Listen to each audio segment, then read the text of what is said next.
Então, assim, quando fala-se de iluminação, é muito interessante a gente se atentar à questão do kelvins, tá?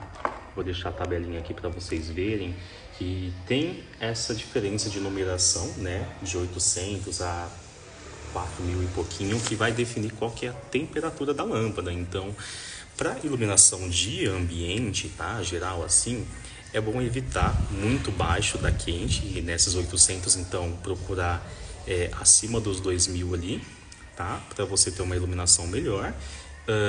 Neutra, diversos tipos de ambiente também, ela se encaixa super bem. E quando chega na fria, se limitar ali até os 6.000 e acima disso também vai ficar muito fechadinha, porque tem gente que fala, fria ilumina mais que a quente, ou quente ilumina mais que a fria, mas na verdade tem alguns itens que você tem que se atentar.